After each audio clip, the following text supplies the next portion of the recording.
Olá, gente. Eu sou Leonardo Souza e este é o podcast Educação Eleitoral. Hoje, o nosso papo não é apenas técnico. A gente vai falar de vida, de existência, de resistência e também de pertencimento. Como um homem negro, esse é um tema que me toca profundamente. Nós vamos falar sobre a representatividade negra na política brasileira. A nossa população negra é algo em torno de 56%, segundo o IBGE, do censo de 2022. No entanto, na Câmara de Deputados, por exemplo, a gente não passa de 30%, né? Sem contar aqueles autodeclarados pretos e pardos que teriam sérias dificuldades aí de passar em qualquer banca de heteroidentificação racial, né? Então, além disso, a gente vive ainda, infelizmente, sob o mito da democracia racial. A gente vai falar um pouquinho disso hoje, né? Que insiste na retórica de negar a existência de um racismo que estruturou o nosso país e as nossas instituições. Para tentar corrigir isso, a Justiça Eleitoral e o Supremo Tribunal Federal implementaram ações afirmativas raciais, iniciadas com consulta 0600 306 de 47 e a DPF 738, garantindo a distribuição proporcional de recursos de campanha, tempo de TV e rádio para candidaturas pretas e pardas na exata proporção indicada nos registros de candidatura. Mas a pergunta que fica é: o dinheiro está chegando realmente nas candidaturas negras? Para debater esse tema urgente, né, que a gente considera urgente, eu tenho a honra de receber uma mulher negra, brilhante, minha colega da Justiça Eleitoral do Estado da Bahia, Fernanda Portela. A Fernanda, ela é mestra em Segurança Pública, Justiça e Cidadania pela Universidade Federal da Bahia, especialista em Direito pela Associação Educacional Uniana, especialista em Psicologia Jurídica e Mediação de Conflitos pela Universidade Católica de Salvador, especialista em Cultura Africana pela Faculdade Campos Elíseos, graduada pela Universidade de Salvador, graduada em Direito pela Universidade de Salvador, aluno especial do doutorado em Políticas Sociais e Cidadania da Universidade Católica de Salvador, membro da Associação Brasileira de Pesquisadores e Pesquisadoras Negros e Negras, atuação como formadora, tutora, monitora e palestrante também. Ela é formadora cadastrada pelo Banco de Formadores da Escola Nacional de Formação e Aperfeiçoamento de Magistrados, da Infam, servidora do Tribunal Regional Eleitoral da Bahia, como eu já falei, e com atuação desenvolvida em cartórios eleitorais, ouvidoria regional eleitoral, ouvidoria da mulher, comissão de participação feminina, comissão de ética, núcleo de apoio à gestão de pessoas e governança, seção de processamento do primeiro grau de jurisdição, dentre outros. E também tem uma pesquisa extensa, acadêmica, focada nas questões raciais. Seja muito bem-vinda, minha querida Fernanda Portela. Uma honra ter você aqui. Muitíssimo obrigada, Leonardo. Colega Leonardo também brilhante, a quem eu estendo todos os elogios que ele gentilmente me cedeu. Nos encontramos aí nesse mundo de pesquisa acadêmica, de estudo, de desejo de autoaprimoramento, né, de investigação da cidadania, da justiça eleitoral, da democracia. É um prazer estar aqui, cumprimento a você e a toda a sua audiência, espero que a gente tenha um papo animado, vai ser estou empolgada, é sempre um prazer estar aqui, poder dividir, poder ouvir e contribuir, então vai ser uma troca agradável. Maravilha, com certeza. Fernanda, a gente sempre começa o nosso bate-papo, né, como um quebra-gelo, para você contar um pouquinho da sua história com a justiça eleitoral, com o direito eleitoral, e aí também contar como se deu esse seu encontro com a pesquisa acadêmica voltada para questões raciais. Explica para a gente, por favor. Pronto, bom, ali já no finalzinho dos anos de faculdade, eu comecei a sentir que meu futuro profissional seria o concurso público, né, então eu comecei a focar um pouco mais nessa coisa de estudar para concurso, que antes para mim não era uma ideia aprazível, porque eu vinha de ouvir um pouco do público nessa coisa de que: "Ah, porque concurso público é coisa de quem não quer trabalhar, é coisa de quem não quer, arriscar, de quem não quer competir", mas só que eu cheguei à conclusão de que não, que o concurso público era meu caminho, porque o meu prazer profissional era que meu trabalho, minha inteligência, minha capacidade tivesse a serviço da sociedade. Uhum. Então vem desse apreço pela cidadania. Eu venho de uma família negra, de pessoas que valorizam muito a democracia e que valorizam muito a participação social e valorizam muito essa entrega de serviços públicos aos cidadãos e como isso é capaz de movimentar uma vida e de mudar o dia de uma pessoa, né, um bom atendimento. Então passei a focar nisso. Com isso, Uhum. encontrei a Justiça Eleitoral, fiz alguns concursos, inclusive o da Justiça Eleitoral, que quando me chamou, comecei a trabalhar pelos cartórios eleitorais do interior, o que também tem as suas dificuldades, mas também tinha o seu prazer, né, que era esse lugar de entregar a democracia, de entregar uma cidadania que era para além da cidadania formal, e Uhum. simplesmente fazer com que alguém saia de lá com seu título ou tenha seu registro de candidatura deferido, mas Uhum. uma cidadania, simbólica também, de pertencimento social, que é aquilo do bom atendimento, de você, fazer a pessoa perceber que a justiça está ali por ela e Sim. para servi-la e para fazer esse pedaço de democracia acontecer, né, porque a Uhum. democracia são essa coxa de retalho de muitas ações e muitas providências. Certo. Então chego nisso.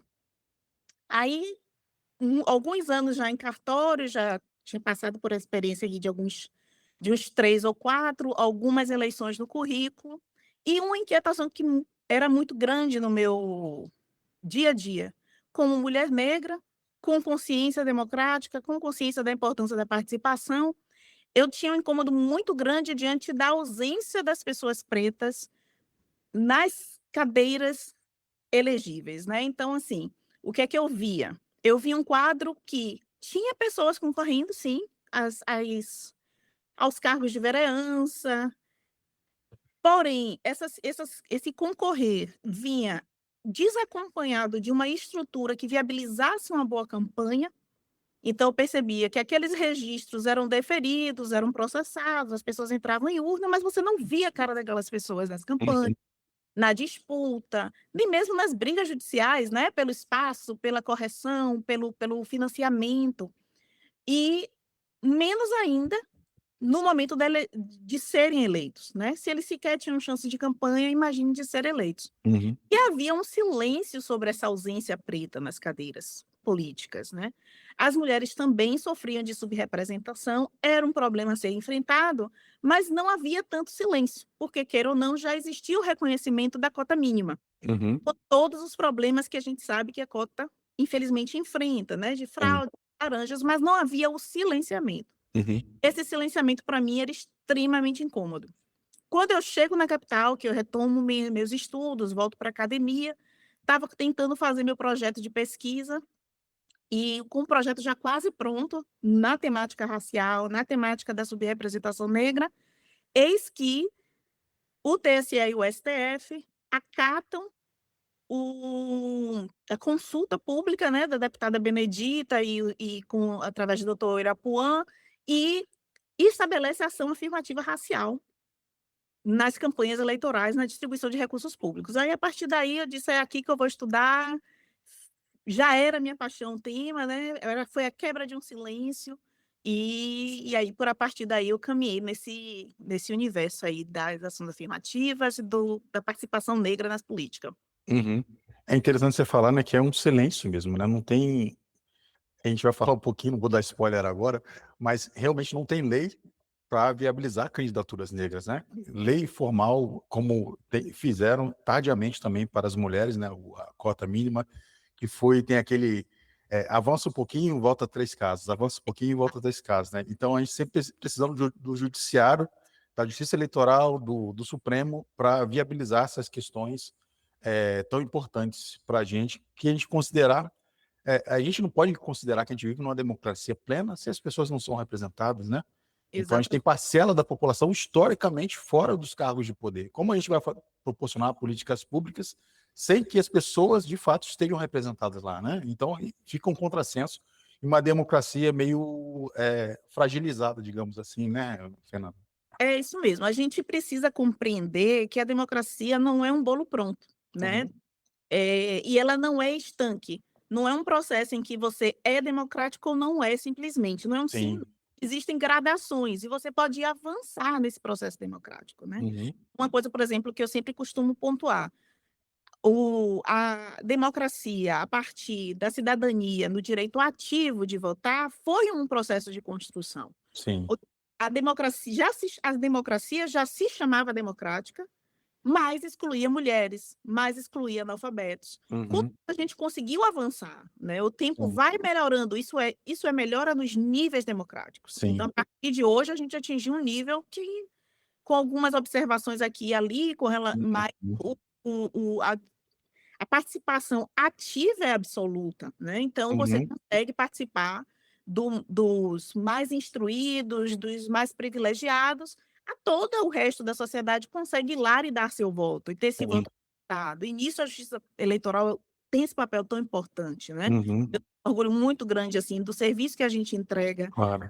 de urnas e de contabilização de votos, e de certeza de que levará quem ganhar esses votos e validação da participação das pessoas. Uhum. Mas a gente ainda está muito aquém de um processo que pode vir a ser mais democrático, se Claro. a gente permitir que também a democracia, na situação de direito passivo, ou seja, o direito de ser votado, alcance também mais pessoas. Então, Sim. hoje a gente tem um quadro que é marcado basicamente por homens e homens brancos, né. Então, olhe quantas pessoas ficam de fora desse processo, só para falar desses 2 marcadores. Então, Uhum. isso a democracia pode sempre estar avançando para estar em um nível melhor, e a gente Uhum. aí há uma luta muito grande, a gente está avançando um pouquinho, mas como você disse, a força pelo retrocesso também existe. É verdade. Então, Fernando, entrando mais ou menos aqui no nosso tema de hoje, né, a gente vê que teve as determinações do TSE na consulta lá, 0600-306-47 e a DPF 738, que consubstanciaram o direito a recursos do fundo eleitoral, fundo partidário, para candidaturas negras na proporção das suas candidaturas, exatamente, né? Mas a gente ainda tem visto uma distorção na prática. Se a gente olhar o nosso Congresso hoje, está dizendo lá que tem 30% de 29, em torno de 29% de deputados e deputadas negras. Mas você olha lá as fotinhas do povo lá, não é mais ou menos assim que aparece, né? Essa política está sendo efetiva, Fernanda? Fala com a gente. O que você acha? Olha, eu gosto de começar o papo pelas flores, sabe. Eu acho que é muito importante a gente ter clareza das nossas vitórias. Aham. Então, a ação afirmativa foi uma grande vitória do movimento negro há muito tempo vem tentando ampliar a participação negra na vida política nacional. Uhum. Homologar uma participação que nós já temos na prática de trabalho, de entregas, mas que também precisa entrar no planejamento de políticas públicas, no É. planejamento dessas normas. Então, a gente começa pelas flores. A ação afirmativa é um sucesso porque ela está implementada, ela chegou e principalmente tirou o silêncio sobre a ausência preta, que era quase que absoluto, Uhum. né, na imprensa, nas mesas de debate e pelo próprio judiciário. Então, Sim. nisso aí eu já acho que a política é um sucesso nesse aspecto. Contudo, como toda política pública, uma vez implementada, ela precisa ser acompanhada, mensurada e para ver o que é que está acontecendo com ela, eventuais Uhum. modificações ou continuidades passam a ser avaliadas a partir disso. Sim. Então, quando a gente para observar essa política pública, ver como ela está sendo aplicada, os resultados que são aferidos a partir daí, surgem questões. Sim. Então, por exemplo, quando a gente olha, dados pesquisas quantitativas, eu mesma fiz uma pesquisa aqui em Salvador, nas eleições para vereadores no ano de 2020, comparando com a de 2016, e quantitativamente, não só a minha, mas outras pesquisas também mostram, por exemplo, que há sim uma maior quantidade de recursos transitando na mão de candidaturas de pessoas que se autodeclaram negras. Uhum. Então a gente tem aí uma melhora. Mas, por exemplo, a gente tem uma outra parcela da ação afirmativa, que é, além dos recursos públicos, né, que é o fundo partidário e o fundo especial de financiamento de campanha, o FEFC ou FEFEC, como alguns preferem chamar, Uhum. também tem um tempo de antena, que é extremamente importante para o sucesso de uma campanha e que não vem sendo mensurado, muito difícil de É pesquisar, difícil, hein? muito difícil de pesquisar, e a gente não vê nas campanhas esse tempo ser dedicado com proporcionalidade, como estava determinado a partir da DPF e da consulta de 2020 para as candidaturas. Então isso, por exemplo, Uhum. é um ponto que precisa ser discutido.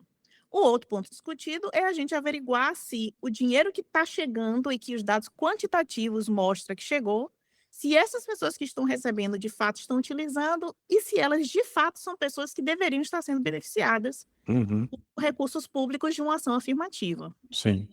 É interessante, né, porque são recursos públicos, né, recurso do povo, né, então se a gente não tem uma aplicação correta desse recurso, é o dinheiro que está sendo jogado fora, não, o mal aplicado, na verdade, né. Exatamente. Com recursos públicos que são, cabe a nós geri-los de um modo que amplie Uhum. valores da nação, que é Sim, o valor da igualdade, que é o valor exato. da igualitária, da chance de participar do processo democrático, né, então, exatamente. Sim. Quando a gente vê algumas pesquisas, alguns trabalhos sobre esse tema, a gente ouve falar sobre a afroconveniência, né. É um tema polêmico, até eu acho até pouco debatido, porque as pessoas não sei se têm algum receio de falar disso e tal. São pessoas que são, não lidas como pretas, de fato, né, e que acabam, e não sofrem as consequências do racismo no Brasil, no entanto, autodeclaram pretas ou pardas, né, a fim de oferir vantagens com a política de financiamento ou até isso aparece muito também quando tem alguma coisa de corte em concurso público, em faculdade, né, essas de vez em quando aparece na mídia, né. O recente relatório do TSE da semana passada, se eu não me engano, de candidaturas, negras e o perfil racial do TSE, ele trouxe algumas matrizes, de transição racial que são no mínimo curiosas, né, e até pontuar alguma coisa que eu anotei aqui, ó. Entre as eleições de 2016 e 2020, ao menos 17.012 pessoas, 17.012 candidatos que se declararam brancos, né, em 2016 ou numa eleição anterior, migraram para a categoria parda, né. Já nas eleições gerais, entre 2018 e 2022, 555 candidatos também fizeram esse mesmo movimento, se declararam brancas no primeiro momento e depois, né, coincidentemente depois das ações afirmativas, passaram a se declarar pardos. Essas mudanças são decorrentes do que exatamente, Fernanda? Você tem pesquisado sobre isso? É falta de letramento racial? É uma certa desonestidade nessa declaração racial? Uma falta de fiscalização efetiva? E como superar esse dado, né? Sim, esse é um dado relevantíssimo que a gente Uhum. não pode se omitir de debatê-lo. De fato, ele é espinhoso, É. mas eu me sinto confortabilíssima e é meu tema, acho que hoje é meu tema principal de discussão, Uhum. porque dada a relevância, né, que ele tem não só para as ações afirmativas na política, como para as ações afirmativas como um todo, como inclusive para estruturar o próprio Estado na capacidade de fazer políticas públicas efetivas para seus grupos, que sofrem com opressões. Uhum. Bom, então assim, a gente precisa começar compreendendo um pouco, assim, né, eu sei que a gente está no debate aqui de pessoas que já têm uma vivência, mas é sempre bom a gente repisar alguns elementos, que é pensar o que é uma ação afirmativa, Sim. né.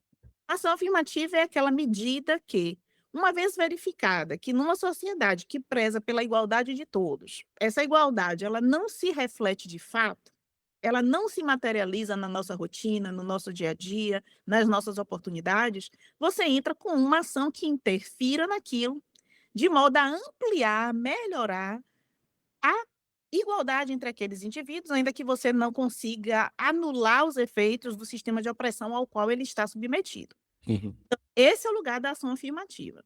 Quando a gente fala de ação afirmativa de gênero, é para atuar naquela desigualdade que o gênero sofre. Quando a gente fala de uma ação afirmativa para pessoas com deficiência, a gente tem que atuar nos pontos em que aquela desigualdade, aquelas diferenças viram desigualdades para pessoas com deficiência. Quando a gente está falando de raça, então, a gente está falando de atuar no ponto em que a sua diferença, aquilo que é apontado como uma diferença, que é a partir da raça, transforma-se em uma desigualdade para você na competição. Então, quem a ação afirmativa busca atingir? Aqueles que são vítimas de um sistema de opressão. Se a ação afirmativa é racial, aqueles que estão vítimas de um sistema de opressão chamado racismo. Racismo esse que consiste em quê? Consiste em dividir indivíduos em raças. A partir de quê? Bom, a partir de uma invenção, né. Eu costumo dizer que a raça é uma ficção Uhum.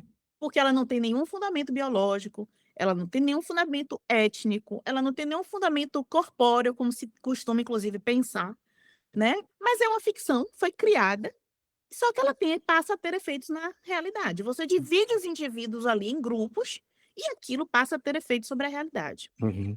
E dividimos como? A gente precisa lembrar o seguinte, o Construção de Raça é uma ficção, e essa ficção, ela muda e se ajusta no tempo e no espaço.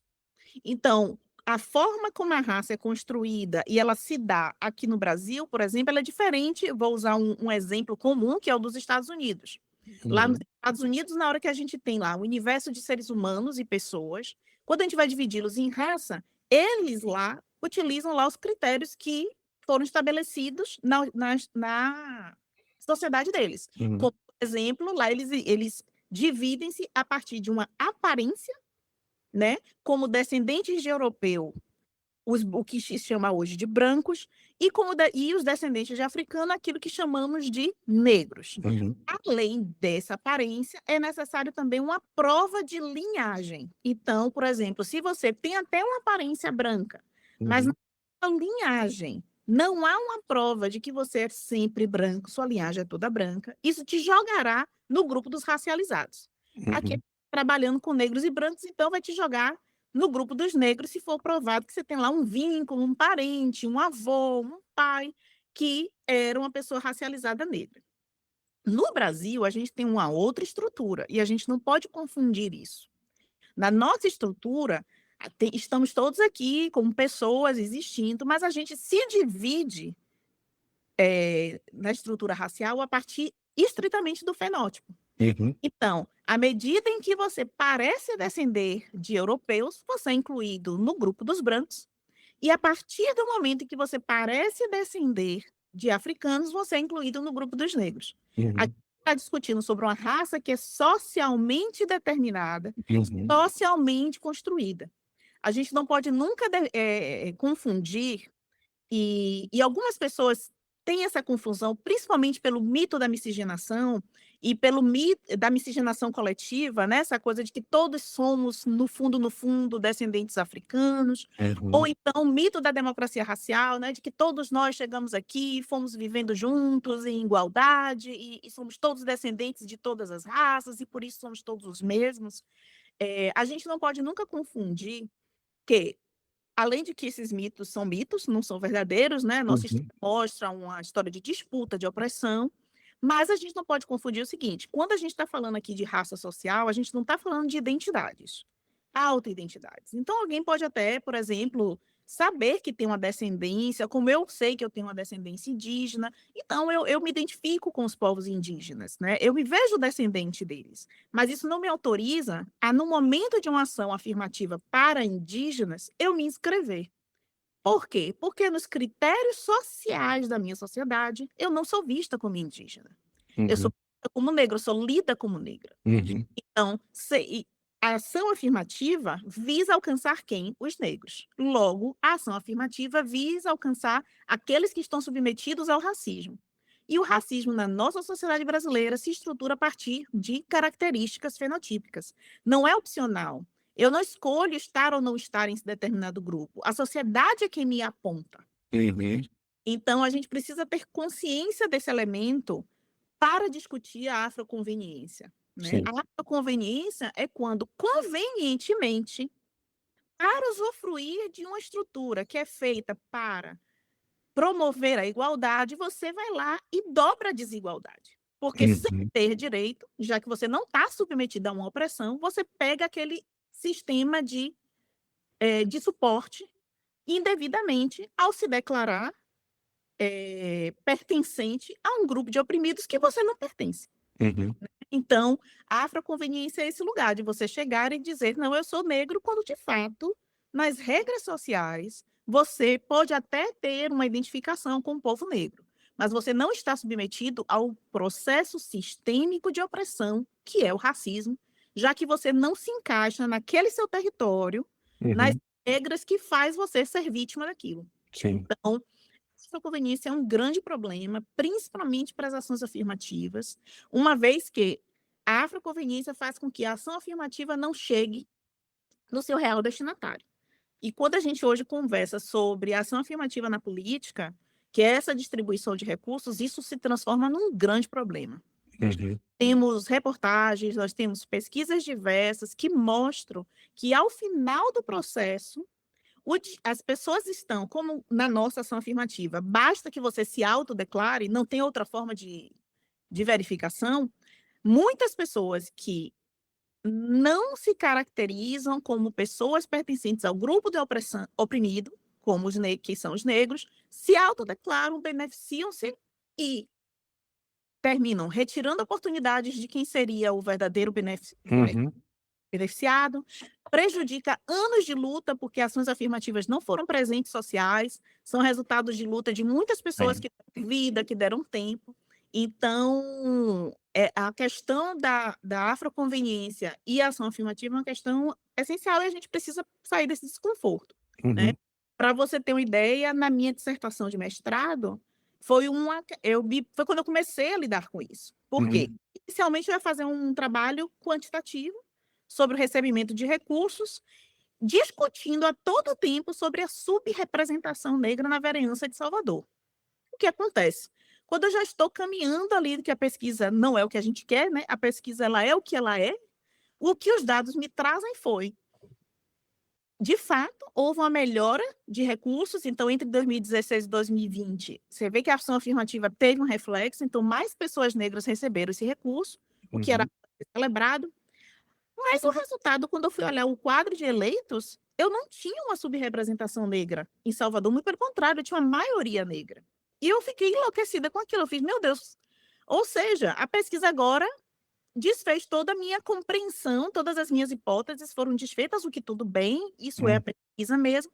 Só que quando eu fui ver, eu fiz assim: "Gente, eu não conheço minha Câmara, deixa eu ir olhar de novo". Quando eu fui olhar, eu fiz assim: "Cadê os negros?", que são a maioria dos eleitos.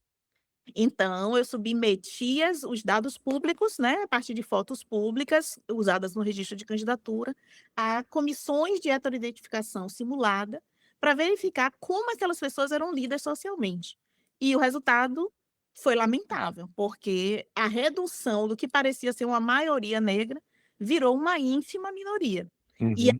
parte dos problemas estava em pessoas brancas, inquestionavelmente branca, porque a maioria delas foram retiradas do grupo de negros para brancos por unanimidade, então Uhum. eram pessoas brancas se declarando pardas. Uhum.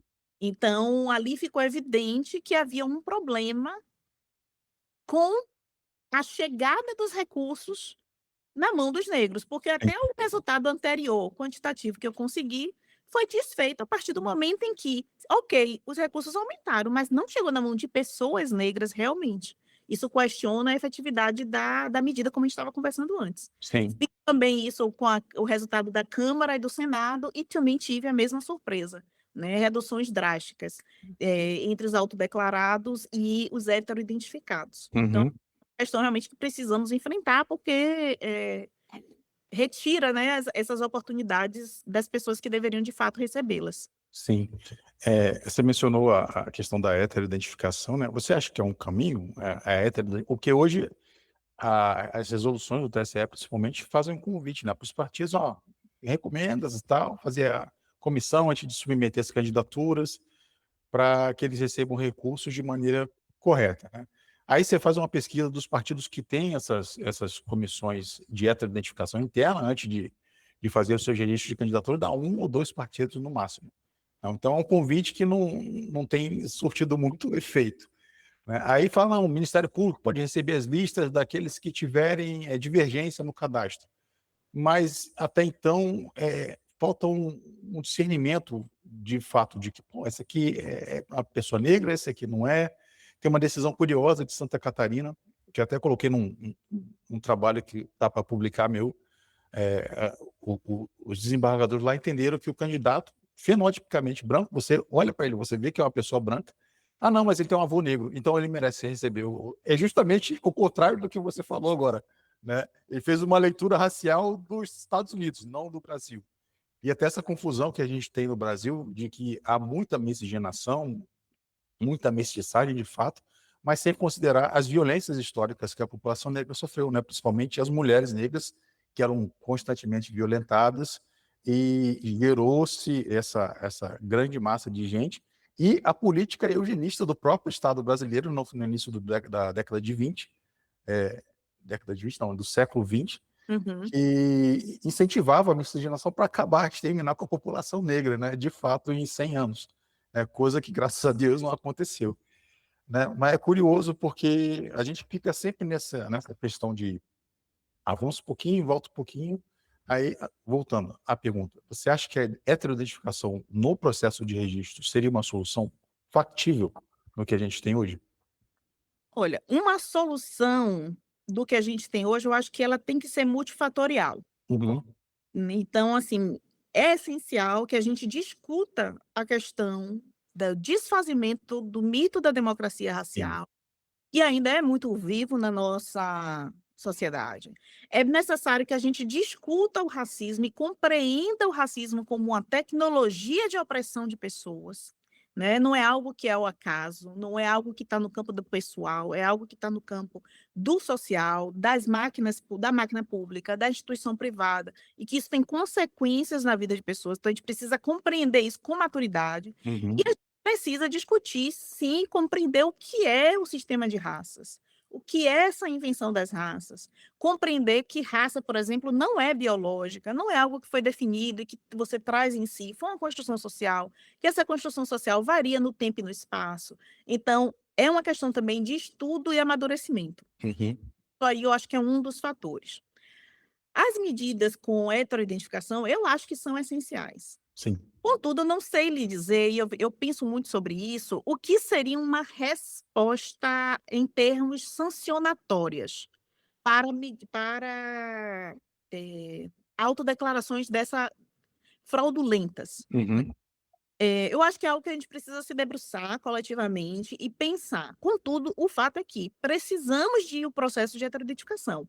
Um processo heteroidentificador que eu acho muito relevante é a publicização Sim. de quem foram os eleitos sob a égide de uma argumentação racial, porque o confrontamento público, principalmente de políticos, que são pessoas que têm uma base eleitoral, que pediu voto e que se assenta nas opiniões que nós temos sobre eles também, é importante, sim, que a gente saiba e olhe, isso seja divulgado, quem Uhum. foram os políticos que se autodeclararam negros, Uhum. para que nós, como sociedade, leiamos e pensemos, essa pessoa de fato seria lida como negra? Essa pessoa de fato tem direito estaria submetida a uma opressão racial?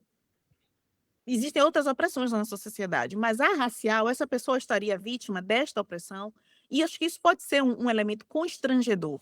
Uhum. Contudo, a gente nunca pode eximir-se de procurar saídas jurídicas para Sim. punições jurídicas. Agora, Uhum. a heteroidentificação dos partidos foi uma ideia interessante, foi um fomento, né, para que os partidos cuidem melhor do que permite que os seus correligionários, declarem, mas de fato também vai ficar insuficiente, porque ficou no campo da voluntariedade, Uhum. precisa de algo no campo das consequências, que gere punições Sim. e sanções. Então acho Sim. que a heteroidentificação acho que é um caminho, a gente só precisa ver a melhor forma de construir De isso. estruturar, né? É. É, um dos trabalhos que eu tenho para publicar também, eu sugeri que uma mudança no elo, no nosso sistema de cadastro eleitoral. Que o eleitor, às vezes, chega na frente da gente no balcão, a gente pergunta para ele: você se define como pessoa branca, preta, parda, indígena ou amarela? Ah, eu não sei. Acho que eu sou pardo, né? Tipo assim, bem aleatório, bem, e é autodeclaratório, a gente coloca a informaçãozinha ali. Talvez se o nosso sistema elo tivesse não opcional, você considera branco, negro, preto, negro, pardo, que é a classificação do IBGE. Você vai, a pessoa vai se autodeclarar negra, ela vai ser preta, né? Ou ela vai ser negra, parda. Talvez essa aleatoriedade da autodeclaração racial no sistema elo, por quê eu estou falando isso? Porque quando faz o registro, faz um cruzamento desses dados que são cadastrados pelo eleitor, né, quando ele comparece no balcão para fazer o seu alistamento eleitoral, sua transferência, sua revisão, né, com os dados do registro de candidatura, né? Vai puxar essa informação de lá. Então, se no cadastro eleitoral tiver informação negro, preto, negro, pardo, a pessoa já vai ter aquele questionamento de massa. Será que eu sou negro mesmo? Né? Será que eu sou entendeu? Tipo, para dar um constrangimento ali na hora, porque hoje é basicamente aleatório até por causa dessa falta de letramento racial que a nossa população tem, né? E a questão dessa miscigenação grande que a gente tem no Brasil, às vezes as pessoas não estão nem como é que fala? Querendo fraudar a cota, né? Mas às vezes é falta de conhecimento mesmo, e isso é importante. A gente tem um mecanismo simples, né? Adotar o critério do IBGE, né? Que as pesquisas do IBGE adotam. No nosso cadastro também, acho que eu poderia minimizar essa questão, né? O que você acha a respeito disso? Quando você traz a questão de ampliação do conhecimento, eu concordo muito, Uhum, né? Tanto que quando a gente lê dados como esse trazido pelo relatório do TSE sobre as mudanças na autodeclaração, uhum, eu sempre gosto de afirmar o seguinte: a gente não pode ler esses dados como causa e efeito. Não significa que porque a pessoa modificou, que ela estava de má fé uhum, com a ação afirmativa. Existem muitos motivos para você modificar a sua autodeclaração ao longo do tempo, inclusive uma maior compreensão de si, sim. né. Então, o conhecimento pode fazer você compreender que, por exemplo, aquela sua autodeclaração como pardo, porque você achava que ser brasileiro é ser pardo, Uhum, compreender que aquela declaração é dentro de uma esfera, de uma estrutura racial, de uma construção que é objetiva, né, que é de fora para dentro, você pode corrigir isso para branco. Assim como uma pessoa que às vezes vinha de um histórico de declaração como branco, por uma rejeição a uma negritude, por uma uhum, influência, por estar submetido psiquicamente às opressões racistas, uhum, e às vezes aquela autodeclaração era até usada como uma forma de proteção, de autoproteção, ela pode com o tempo ter consciência e mudar aquilo ali. uhum, Então, eu acho que o campo do conhecimento, para que a gente tenha melhor posicionamentos nas nossas várias declarações, são muito válidas. sim. Agora, um ponto que eu acho um detalhe simples, mas eu acho que os candidatos, por exemplo, deveriam informar que desejam participar de uma ação afirmativa. Importante também. Exatamente para que a gente possa distinguir a autodeclaração racial social Uhum, da autoidentidade, por afeto, por afinidade, sim, né. importantíssimo. Eu sempre digo: "Gente, ninguém tira de mim a minha afinidade aos povos indígenas, eu me vejo filha deles. Ninguém Uhum, pode tirar isso, isso é um direito que eu tenho, a minha ancestralidade indígena é um direito que me carrega. O que eu não posso é me autodeclarar indígena para fins de discutir o sistema de opressão racial. O meu uhum, lugar de fala não é como indígena, porque no sim. meu sistema de opressão racial, o meu lugar de fala é como mulher negra, Uhum, porque é assim que o sistema racial me coloca, me posiciona. sim. Então, assim, clicar ali, eh estou dando essa declaração para fins de participar de uma ação afirmativa, significa, estou dando essa autodeclaração com consciência de que eu estou me declarando negra na condição de Uhum, pessoa oprimida, sim. e não simplesmente porque eu me identifico ou porque eu quero fazer uma homenagem aos meus ascendentes, Uhum, seja uma mulher loira de olhos verdes, mas uhum, eu quero eu conheço meu avô, eu conheço a minha tataravó, ou como for. uhum, Então e assinalar e dizer: "Desejo participar da ação afirmativa", pode ser algo a se pensar, sim. pode ser algo a se pensar. A gente também existe por que que eu nunca propus isso, inclusive, até num artigo? Porque eu fico pensando o seguinte: a gente também tem que prezar pelo risco dos instrumentos serem utilizados na contramão. Então, de repente, se você tiver que clicar para receber, para participar da ação afirmativa no registro de candidatura, você pode fazer com que o partido também lhe pressione para que você não opte pela ação afirmativa, né. Então, de Sim. repente, Uhum, não um pedir para participar, mas de repente sim, um declarar ciência de sim. que, ao registrar a raça, você está Uhum, incidindo dentro dos direitos que vêm com a ação afirmativa, né. uhum, Então, assim, são soluções aí para a gente pensar como ir sim, construindo uma forma de constranger a obediência ao que claro, é constitucional, né. sim, perfeito. Eh, um pouquinho falando aqui do movimento de representatividade feminina, né, ele tem muitos, a gente até comentou um pouquinho no início, ele avança um pouquinho, retrocede um pouco, retrocede, avança mais um pouquinho, retrocede um pouco. É o que a gente chama de efeito backlash do legislativo, né? Então, você aprova uma cota, aprova uma lei lá bacana para incentivo das mulheres e vem uma anistia, né?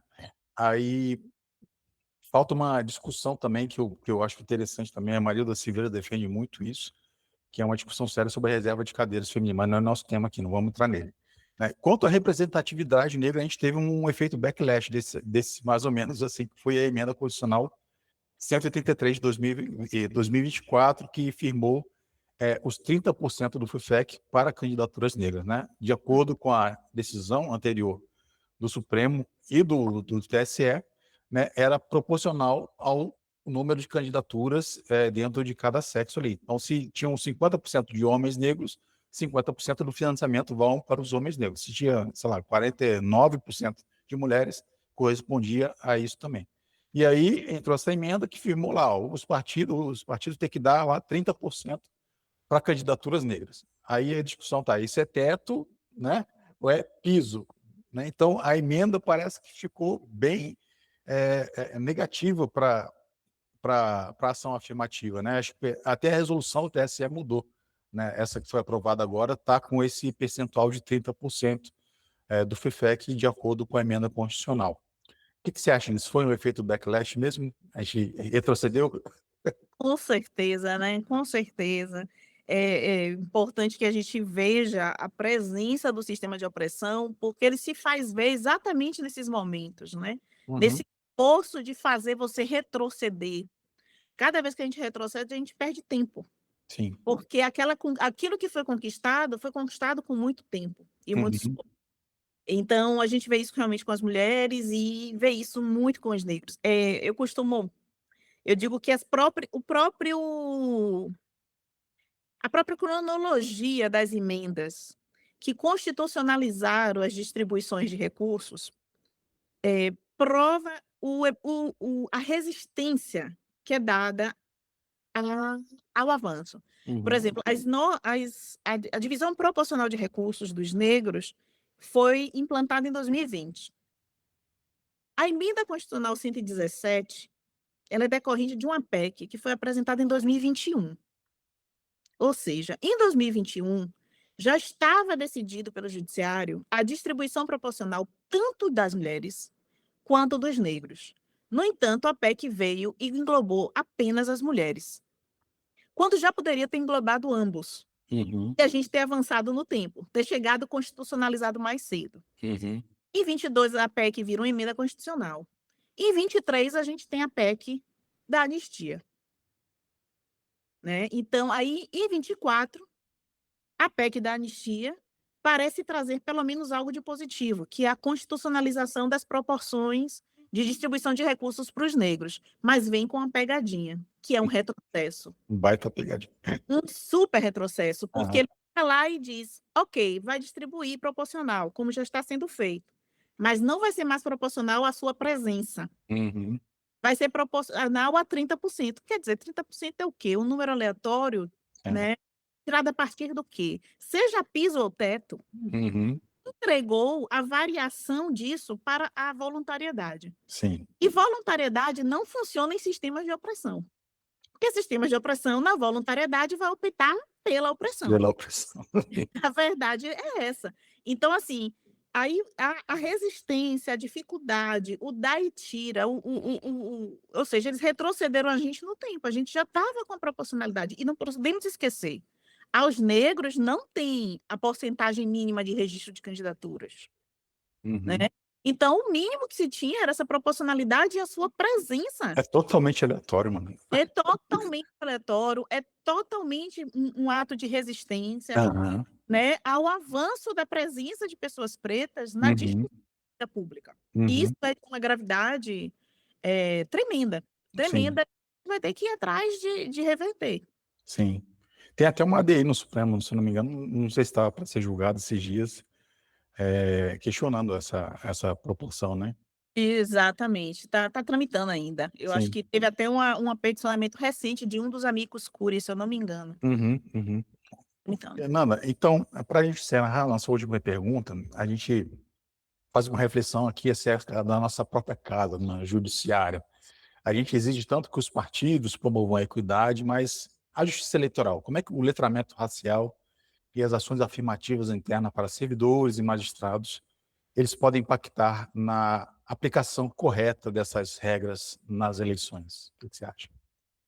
acho que para dentro de casa vale a mesma máxima, né, a gente precisa ter a hombridade, a correção de revisar a si mesmo, Uhum, né, e de não blindar a nossa o nosso entorno com pensamentos fantasiosos. Então, nós somos justiça eleitoral, nós também estamos dentro de uma estrutura que reproduz racismo estrutural, sim. que reproduz racismo institucional, e aí uma estrutura para a qual a participação múltipla, né, de mulheres, de negros, é também essencial para a melhor efetividade do seu próprio funcionamento. Então, Uhum, cabe à justiça eleitoral ampliar, aderir às diversas ações que inclusive vêm acontecendo, né, para evitar as reproduções de racismo estrutural e o racismo institucional que reverbera no racismo estrutural, né. uhum, Então isso vai desde os sistemas de cotas para servidores, né,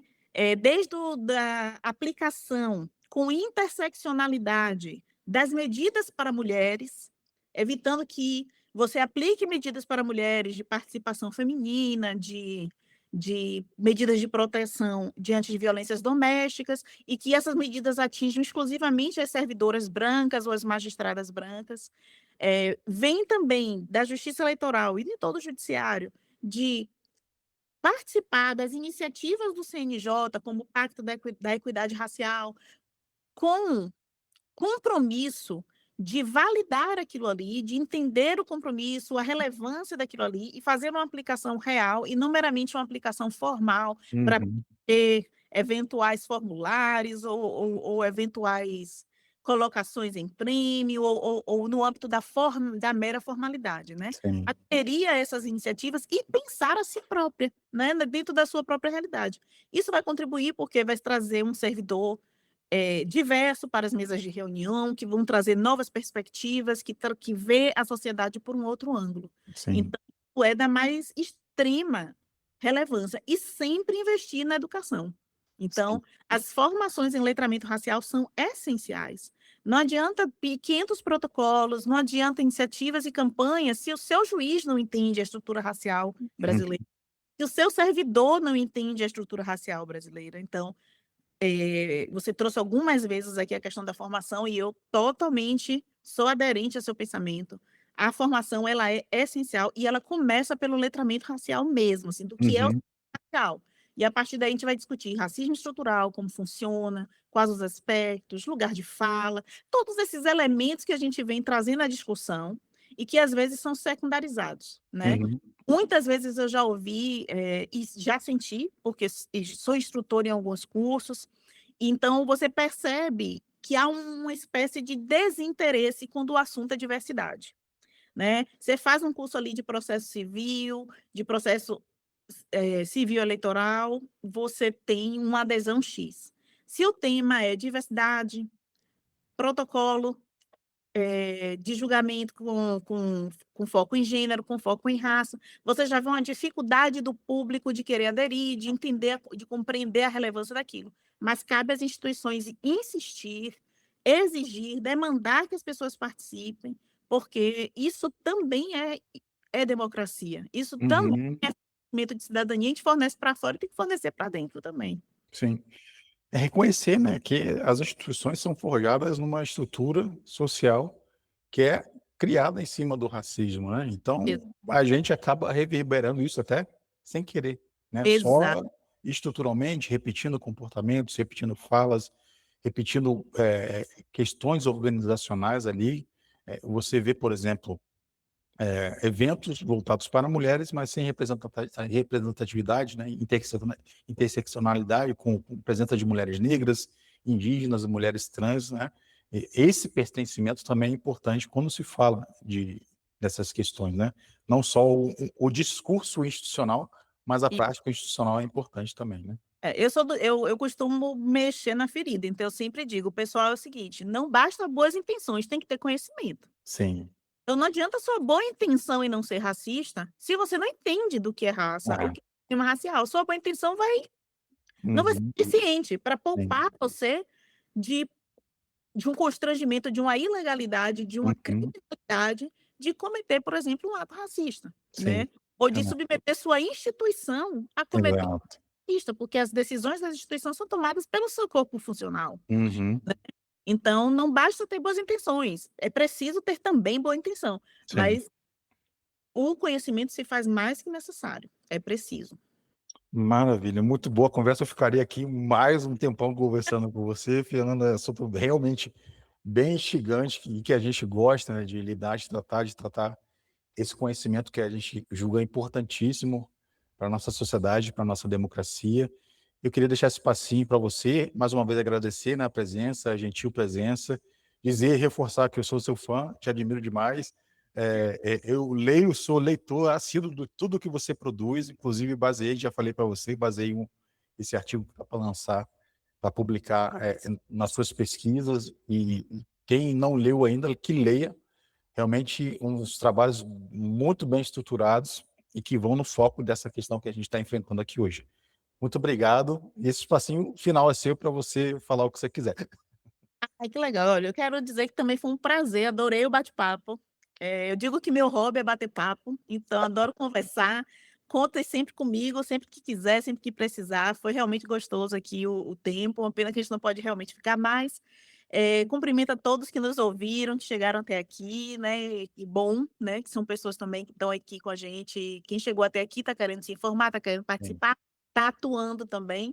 Uhum. Então eu fico feliz, espero ter contribuído. Sou sua fã também, então aí totalmente recíproco. Vamos ver se aí no futuro a gente faz ainda mais coisas, Se Deus juntos, quiser. tá sempre aí em comum aí nos espaços, nos Uhum. cursos e nos grupos. Bom, pessoal, foi um prazer, fico feliz de ter ajudado um pouco, de ter contribuído um pouco com essa discussão. Estarei sempre às ordens, é só me chamar. Maravilha, gente. Obrigado, Fernanda, mais uma vez. Gente, até o próximo episódio. Continue ouvindo, compartilhando nosso podcast, tá bom? Beijo grande. Tchau, tchau.